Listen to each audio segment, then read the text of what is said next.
Bonjour, bonjour à tous. Je suis donc en votre compagnie, mais aussi en celle de Denis Gombert, au sujet de son atelier Écrire à partir de ses émotions. Donc, Denis, je vais d'abord te proposer de te présenter en quelques mots pour ceux qui ne te connaîtraient pas. Bonjour Alix, alors je vais me présenter succinctement. Je m'appelle Denis Gombert, je suis auteur, j'ai écrit des romans chez Robert Laffont. Essayiste, j'ai écrit d'un petit essai chez Albin Michel, j'ai écrit aussi quelques romans de poésie, enfin quelques recueils de poésie, pardon. J'ai collaboré à voilà, des scénarios pour la BD, pour la télé. Enfin voilà, je plonge dans l'écrit depuis presque 30 ans. Voilà. Et Et je tu... collabore à l'école des mots depuis la naissance de l'école, comme tu le sais, avec bonheur déjà, pour tout te dire, et aussi avec l'intention d'essayer plusieurs modalités d'ateliers d'écriture. Et parmi les ateliers, donc il y en a un qui s'appelle Savoir mettre en forme son histoire, un qui s'intitule Le roman de ma jeunesse. Et parmi ces ateliers, j'ai une dernière petite proposition que je vous ai faite il y a déjà un an, qui s'intitule Écrire à partir de ses émotions. Et je crois que c'est de cela dont tu veux qu'on parle. Exactement. Hmm. Ce stage finalement fait, enfin cet atelier, puisqu'il dure 10 séances, est assez distinct de ce que tu nous proposais habituellement, puisque tu étais davantage avant sur la structure, sur la manière dont on met en forme une histoire. Et là, quelque part, tu as voulu aller au triple et proposer un atelier qui est donc porté sur les émotions. Donc j'aimerais te demander pourquoi est-ce que tu es allé t'aventurer sur ces terres émotionnelles. C'est une très très bonne question. C'est vrai que au départ, je pars du principe que moi j'aime beaucoup les schémas narratifs. C'est quelque chose qui m'obsède. J'accompagne dans mon métier, puisque je suis éditeur aussi, des auteurs dans l'édification de leurs livres. Et ce qui compte souvent le plus, c'est la constitution, si tu veux, dramaturgique d'un texte, c'est-à-dire son ossature, comment il est composé, etc. Mais je me suis rendu compte d'une chose, toi, ma chère Alix, c'est que finalement, quand on referme un livre ou quand on a fini de voir un film, la chose qui va s'imposer à nous, c'est ce qu'on en a ressenti. Et s'il n'y a pas eu dans ce texte ou dans ce film une scène forte, une scène qui, au-delà de la raison, t'a emporté, en tout cas qui t'a touché, eh ben, ça va servir à rien. Voilà. Notre carcasse humaine est faite avant tout d'affect, et c'est cela qui résonne. Et quand moi-même je me suis rendu compte de ça, je me suis dit, mais en fait, on a peut-être un atelier à faire autour simplement des émotions. Voilà. Et comment tu l'organises donc cet atelier? Est-ce que tu le consacres, est-ce que tu t'inspires d'exemples de la littérature où les émotions ont jailli avec beaucoup de force? Est-ce que tu fais écrire à partir d'une seule émotion? Comment est-ce que... Oui, c'est à la fois les deux. Donc moi, je suis parti d'un principe très simple. C'est un peu un atelier à chaque fois, c'est 3 heures d'écriture. Et alors, c'est très dense, si tu veux. Parce que pendant ces 3 heures, en fait, si tu veux, sur les 10 séances, chaque séance va correspondre à une émotion.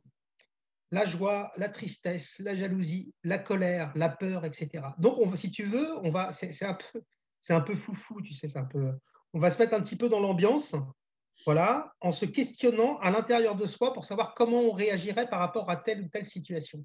Tu vois, Mhm. par exemple, la situation de colère. Qu'est-ce qui me met en colère? Qu'est-ce qui me heurte? Qu'est-ce qui fait surgir ça? Et une fois qu'on a ça, ben moi, je guide les gens pour produire un texte. Et là, ce qui m'intéresse, contrairement à d'habitude, si tu veux, où je suis beaucoup dans la structure et dans la mesure, là, au contraire, c'est le jaillissement spontané. Tu comprends? C'est vraiment l'idée, c'est le primat de l'émotion.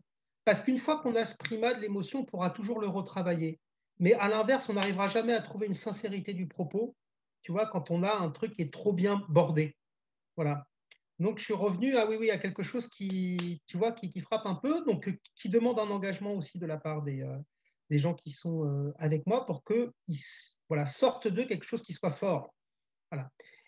Je trouve, enfin, pour moi, je trouve que c'est un bon moyen pour quelqu'un qui ne se sentirait pas encore la force de suivre, je ne sais pas, un ouvrage au long cours, tu vois, qui voudrait faire un truc, mais qui voudrait quand même découvrir l'écriture et les potentialités de l'écriture. Je pense que c'est un atelier ouais, ouais, qui est super chouette, comme à la fois explosif et, tu vois, et qui est une bonne matière pour commencer à s'entraîner. Alors, du coup, j'aimerais bien te poser une question qu'on pourrait se poser assez facilement. Oui. On dit souvent qu'il est plus difficile de faire rire que de faire pleurer. Est-ce que toi, Oui. tu as un avis sur cette question? Ah, je pense que les deux sont très, très, très difficiles. En tout cas, l'avis que j'ai, c'est que on commence par écrire pour soi et au final, on attend d'être lu par les autres. Et je pense que c'est dans ce chemin entre soi, écrire pour soi, tu vois, et tout d'un coup accepter de s'ouvrir aux autres, que se situe vraiment la notion d'auteur. Je pense qu'un auteur, c'est quelqu'un qui se tend un miroir à lui-même et qui doit aller fouiller très loin au fond de lui pour sortir quelque chose de singulier. Mais un auteur, c'est aussi quelqu'un qui doit savoir d'une certaine façon préparer son texte et faire en sorte qu'il séduise son auditoire, tu comprends? Et c'est à ce titre-là qu'il faut peut-être, grâce à des techniques, savoir aussi faire rire ou pleurer. Voilà. Et c'est aussi pourquoi c'est une question sur, enfin, c'est un thème sur lequel je reviens souvent, c'est que tous mes ateliers, en fait, essayent de faire passer les gens de l'expression à la création. Voilà. Et dans les ateliers émotion, ben, c'est vrai que c'est le territoire, c'est l'expression, mais à la fin de chaque atelier, ben, c'est qu'est-ce que je pourrais en faire si j'avais à le traiter sous la forme d'une pièce de théâtre, d'une nouvelle, d'un roman, etc. C'est déjà se poser des questions de ce que c'est que l'acte créateur. Ok, bah écoute, merci beaucoup Denis pour ces précisions. Je veux dire que ça donne très envie parce qu'on a à la fois l'impression que dans cet atelier, on va acquérir des techniques, on va effectivement parfaire son écriture en apprenant, comme tu dis, à peut-être donner un peu plus de soi, à essayer d'aller plus vers l'expression et à penser à soi avant d'essayer de toucher son auditoire. Je ne sais pas si c'est exactement de cette manière que tu le vois, mais en plus, on sent bien que c'est une expérience aussi qui est vécue avec le groupe puis en passant tour à tour du rire aux larmes d'une séance à l'autre.